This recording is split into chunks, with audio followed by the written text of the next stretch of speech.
Secular பரவலர்களுக்கு வணக்கம். நான் உங்கள் பரத் பேசிட்டு இருக்கிறேன். காலையில எந்திரிக்கிறேன். எழுந்த உடனே இன்ஸ்டால வரிசையா எனக்கு நோட்டிஃபிகேஷன் வந்துகிட்டே இருக்கு.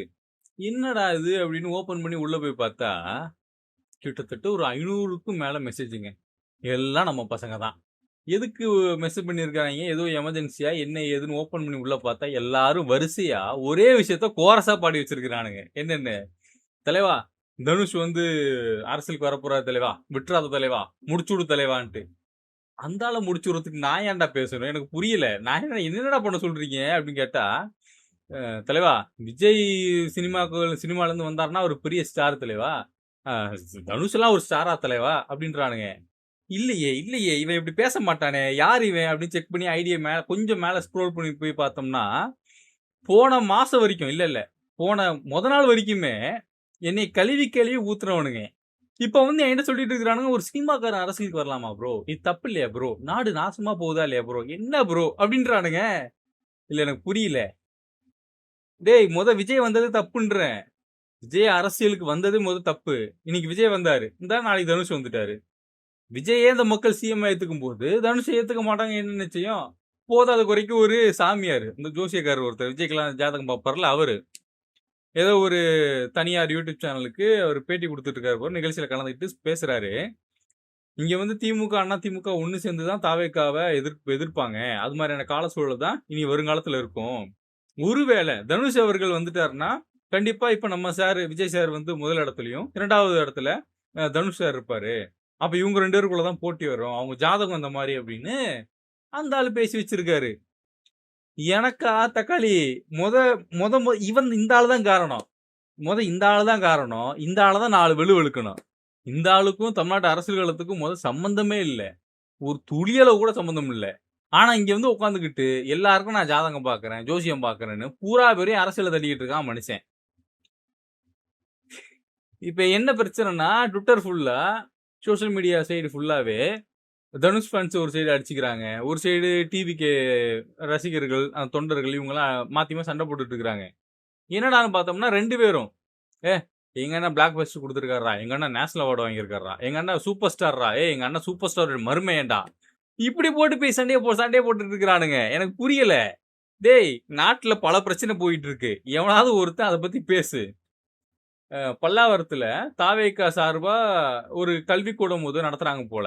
பயிற்சி பட்டறை ஓகேவா? அது ஏதோ நடத்திட்டு இருக்கிறாங்க.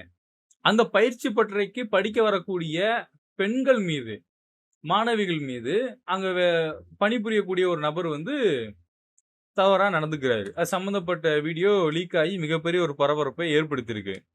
இது மட்டும் போதாதுன்னு சொல்லி திரும்பி பார்த்தோம்னா, பல்வேறு இடங்கள்ல பல்வேறு குற்ற சம்பவங்கள் தொடர்ச்சியா நடந்துகிட்டு இருக்கு. இதெல்லாம் பத்தி பேசி ஒரு ஆரோக்கியமா விவாதத்த கொண்டு போவாய்ங்க. கொஞ்சம் நல்லா இருக்குன்னு பார்த்தோம்னா, ட்விட்டர்ல ஸ்பேஸ் போட்டுக்கிட்டு, தனுஷ போட்டு திட்டிட்டு இருக்கிறானுங்க தாவேகா ஃபேன்ஸ்.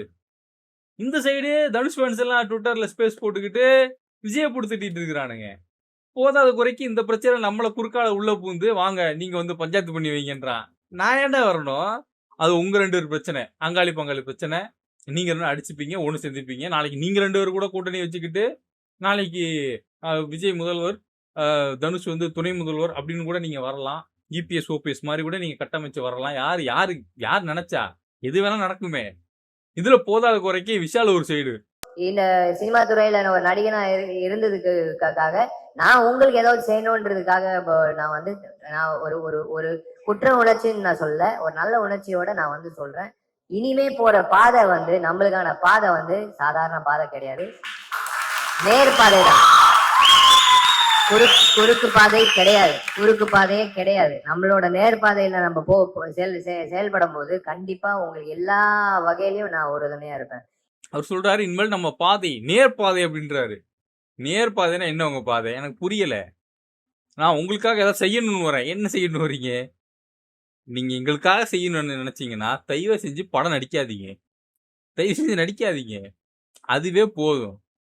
எனக்கு தெரிஞ்சு கடைசியா நான் விஷால வந்து ரசிச்ச ஒரு படம்னா, அது சத்தியனா ஏதோ ஒரு படம் போலீஸா நடிச்சிருப்பாரு. அதுதான் நினைக்கிறேன். அதுக்கப்புறம் நான் பெருசா அவருடைய படம்லாம் பெருசா பார்க்கறதும் இல்ல. பெரிய இன்ட்ரெஸ்ட்டும் இல்ல. இப்ப பார்த்தோம்னா தொடர்ச்சியா ஃப்ளாப் குடுத்துக்கிட்டு, மக்களுக்காக ஏதாவது செய்ய வரேன். என்ன வரீங்க மக்களுக்காக? நீங்க ஒண்ணும் செய்ய வேணாம் சாமி. நீங்க எவனும் எதுவும் செய்ய வேணாம் சாமி. விஷாலெல்லாம் கர்நாடகா நீர் பிரச்சனை சம்மந்தப்பட்டு ஒரு வார்த்தை பேசுவாரா? பேசுவாரா? பேச மாட்டாரு. தனுஷ் ஏதாவது பேசுவாரா? பேச மாட்டாரு. நீங்கலாம் அம்மஞ்சலிக்கு பிரயோஜனம் இல்ல நீங்கலாம். சினிமால இருக்கீங்க, நடிக்கிறீங்க, பொட்டி பொட்டியா சம்பாதிக்கிறீங்க. இன்னைக்கு அந்த புகழ வச்சுக்கிட்டு நம்ம அரசியலுக்கு வந்தா, மக்கள காப்பாத்திரலான்னு நீங்களே அப்படி ஒரு விஷயத்த நம்பிக்கிட்டு இருக்கீங்க. அப்பல்லாம் ஒண்ணும் இல்ல. நீங்கலாம் வந்து மக்கள காப்பாத்தணும்னு அவசியமே இல்ல. ஆள விடுங்கடா. தமிழ்நாட்ட விட்டு தொலைங்கப்பா. தமிழ்நாட்ட சீரழிக்கிறது இல்ல. கங்கணம் கட்டிட்டு திரியிறாங்க இந்த கோஷ்டி, இந்த சினிமா கோஷ்டி எல்லாம். நான் உங்கள கூத்தாடின்னு சொல்லிலாம் அசிங்கப்படுத்த மாட்டேன். நடிக்கிறது ஒரு தொழில். நல்ல தொழில். நடிங்க. ஆனா, நீங்க இன்னைக்கு ஹீரோவா வந்து நிக்கிறீங்க அப்படின்னா, அதுக்கு காரணம் உங்களோட நடிப்பு மட்டும் கிடையாது. அதுக்கு பின்னாடி இருக்கக்கூடிய ஒவ்வொரு வேலை செய்யக்கூடிய ஆட்களும், அவனுடைய சொந்த உழைப்ப, அவனுடைய முழு உழைப்ப அவன் போடுறான். அதனால, அவனுடைய உழைப்பின் திருடி தான் நீ இன்னைக்கு பெரிய ஆளா வந்து நிக்கிற. நீ பெரிய ஆளா வந்து நிக்கிற, 200 கோடி சம்பாதிக்கிற, 100 கோடி சம்பாதிக்கிற, 20 கோடி சம்பளம் வாங்குற, 50 கோடி சம்பளம் வாங்குறன்னா, அதெல்லாம் யாரோட காசு? நியாயமா அந்த காசெல்லாம் யாருக்கு போயிருக்கணும்? அங்க வேலை பார்க்கக்கூடிய ஒவ்வொருத்தனுக்கும் சமமான உரிமையில அவன் வேலை பார்க்கக்கூடிய தகுதிக்கு ஏத்த வருமானம் குடுத்துருக்கணும். அப்படியா போகுது? இல்ல. ஆனா நீங்கலாம் என்ன பண்றீங்க? 4 படம் நடிச்சுட்டு ஏன் பிரதீப் ரங்கநாதன் அடுத்த வீடியோ பார்க்குறேன், பிரதீப்போடைய பிறந்தநாள் வருதுன்னு சொல்லி ரசிகர் மன்றம் ஓப்பன் பண்ணி வச்சுக்கிட்டு, நாங்க ரத்த தானம் குடுக்குறோம்னு இறங்கியிருக்கானுங்க. அவனுங்க பேசிட்டு இருக்காங்க, நாங்க மக்களுக்காக. டேய் நீங்க மக்களுக்காக ஒண்ணுமே பண்ண வேணாம்டா. எங்கள விட்டுருங்கடா மொத. நாங்க இங்க வாழ்றதா, இல்ல எங்கிட்டாவது ஓடி போறதாடா? எனக்கு புரிய மாட்டேங்குதுடா. ஒண்ணு பண்ணுங்க. நித்யானந்தா மாரி நீங்கலாம் ஒண்ணு சேர்ந்துக்கிட்டு, திரைத்துறையில இருக்கக்கூடிய நபர்லாம் ஒண்ணு சேர்ந்து ஒரு தனி தீவு வாங்கி, அந்த தீவுக்கு அதிபதி ஆயிடு. ஏன் முதலமைச்சரு? தீவுக்கு அதிபதி ஆயிடுன்றேன். நான் வரவேற்கிறேன். எங்கள விட்டுரு. முடியல. முடியல. இதுல இன்னொரு தகவல். பாஜக தரப்புல இருந்து அஜித் கிட்ட பேச்சுவார்த்தை நடத்திட்டு இருக்காங்களாம். நீங்க வாங்க தல, நீங்க வாங்க தலன்ட்டு. டேய் அந்த மனுஷன் ரசிகர் மன்றமே வேணாம் கழிச்சிட்டு அவர் வேலையை போய் பார்த்துட்டு இருக்காரு. பாஜக காரங்க போயிட்டு சில பாஜகவுல முக்கிய புள்ளிகள் ரைட்டா அவங்க போயிட்டு அஜித்தை மண்டைய கழுவிட்டு இருக்கிறாங்க.